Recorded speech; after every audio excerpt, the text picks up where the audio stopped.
सुना बा तू ना सुना बुदा महफिल में रंग के आई सही बात। हेलो राजा भाई। हाँ भाई कहाँ बाड़ी? खेतों नहीं हो। अरे जल्दी आओ तो पिंकी क्या खूबसूरत के लगते आवे को जरूरी काम बा कौनो। ठीक बा लेके आओ तनी दोनों गोला के। दीजिए। अरे साला हम पहले आगो निकारे का हो तू आ गइलू का हो हमर करे जा तोहरा पर तो हम ढेर दिन से दांत गड़इला बानी जो ये मौका मिल गइलू तो ये तोहरा पिपीरी के धुतुंगा बना दे। हमें छुछा करबो नु तो पूरे गांव में हल्ला कर दे। खूबसूरत ना आइल का सरवा कहियो टाइम पे ना आवेला यार। हमार बाबू हमें कितनो मारस लेकिन हम ऐसा मौका कबो ना गाँव में नहीं। सब बुरा तय इकट्ठा हो गइल सन। अब पैसा निकाल लोगी ना अपन तो पिंगे पैसा देता था। हमार बाबू कहलन तोरा पैसा का हो कहलन तोरा के तो लोग पैसा दी तोर व्यवहार है ऐसन बा जे तोरा के लोग पैसा दे के जाई। जा छोड़ दे हम देता नहीं चल हमारे साथ। फिर इस सरवा लेके कहां जाता रे ओकरा के?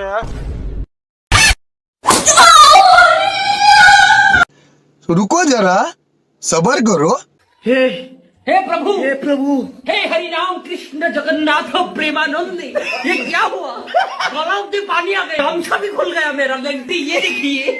रे का बोल साला इतना देर लाग गइल कोनी क्या होए में? सही में रे साला बड़ा हरामी बड़ा सरे रे हो दे आ गइल सन।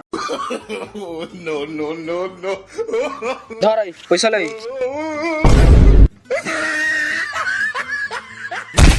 रे तो साला बिना पीले बेहोश होइल रे। रे उठ ना रे का रे उठ ना। अरे साला का बोल तोरा उठना। रे उठ उठ। चुप रे सरवा ऑर्डर तेऊ ना देख ले जो हम देखनी आई। हे ऊपर वाला हमारे में कौन कमी बा? रे भाई वो ते बहुत भाग्यशाली आदमी बाड़े। वो तो हम बानी भैया बचपन से जौन काम हम साल भर में ना कइनी ऊ काम ते 1 घंटा में कर दली। बारे भाई जियो मेरे शेर। जाए दो अपन अपन भाग बा। हे भगवान काहे के हमरा के छोड़ले बाड़ा उठा काहे नहीं कर ले? जाए दे चल दारू ले आओ हमारे संग। आ तू हमारे संग जाए वाला नहीं खू।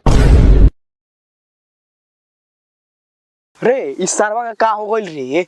हमरो नहीं के बुझाती साला का हो गई रे तो तोरा काहे ना बोला के ले गेलो ओसरे। तो हमरा बारे में उल्टा पुल्टा सोचिए मत ना मार के गांव फाड़ दे।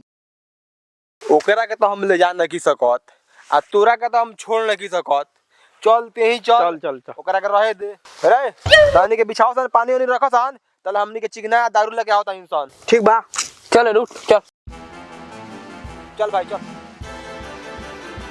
आई तो मजा आ जाई रे भाई। साफ मजा आ जाएगी। अच्छा अरे वाह बिछौना तक कदे ले बाड़ी हो। हाइले चकना हाइले गिलास हइले दारू मजा आ जाई साफ आज। भैया रे दारू देख के सितरी छुटता पहले जौ के तो निकाले दे। और बर्दाश्त नहीं के होती यार जल्दी से लगाओ से गिलास। बर्दाश्त तो हमरो नहीं को बड़ी गर्मी भइल बा दारू देख के आई तो मजा आ जाई। साला दारू भी का चीज है बहुत कुछ ले जाला तो बहुत कुछ नहीं हो जाला। हमनी के का होई जा लौंडा बाज साला तेओ के बेला वांडा बाज हमनी के हइसन दारू बाज।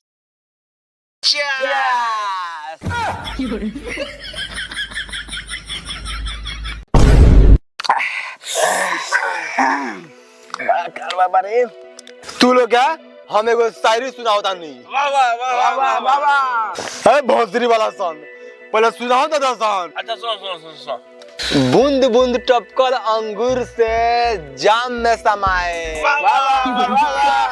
तू हमरा के छोड़ के हूँ और के भइलू हाय हाय। हिया हमार गाँव पड़ल बा तन के वाह वाह वाह वाह सुजल बा। उठाओ उठाओ लगता चढ़ गल कराई बेरा मजा ना आयल भैया। अब हम सुनाते तू सुन। सुनाओ। दारू में नशा कहाँ है? वाह वाह वाह। दारू में नशा कहाँ है? नशा तो इन नजली आंखों में है। चखना में तो कोई टेस्ट नहीं है। चखना में कोई टेस्ट नहीं है। असली टेस्ट तो इन रसीली होठों में है। अब की हमार बारी। हाँ हाँ सुनावा तू ना सुनाई बुदा महफिल में रंग क्या आई सही बात कहता भैया। सुनावा झूठाऊ नशा नशा कैले बाड़न। नशा तो बा हमरा में। तनी में ऊ कोनो बात नहीं है। जौन बात बतौन तोहरा में। वाह वाह वाह वाह।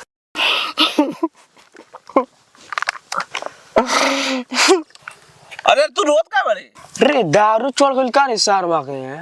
मार के साले गाने फाड़ दे मेरे साला। पहले पूछे तो दे का रो बता। पूछ पूछ ई काहे रोता? हमरा तो सारा जर ये सारवा लागता। हम का कहनी रे? रे साला पैसा लगा खातिर लोग घरे जाला तेहना झाड़ी में का करे गई रही आई सारा पूरा पसीना से लथपथ भइल रह। हम कुछ करी तू कौन है पूछे वाला? हमारो दैया हमको दैला बा हमरा दारू कहाँ चढ़ाता? दारू तो चढ़ता नहीं क्या पूरा नीचे पड़े बह गई। अरे सारा पाटा मुंह दल करे अपन दे तो समारे नहीं खन पाव तल हमार भीड़ों के चलता रह साला।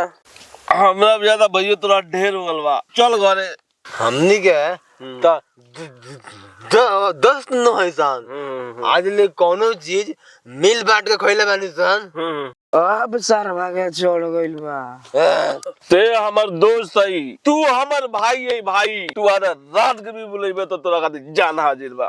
किसी ने सच ही कहा है दोस्त दोस्त के गाड़ न मारे तो किसी दूसरों की क्या होगा था। यही से हमार बाबू हमरा के घर से कले ना निकले देवलन। यही से हम घर से निकले नी तो 3-4 गो लौंडा हमारा पीछे पीछे रहल सन। अब हम चलतानी ऐसे कि एकन के तो कोनो लाज बा ना। एकनी के संग रहम तो हम ऊ बदनाम होके। हे भगवान इज्जत बचे रही तो गाड़ो मरवा खा लो जाई। हे भगवान हमरो को उठा लो।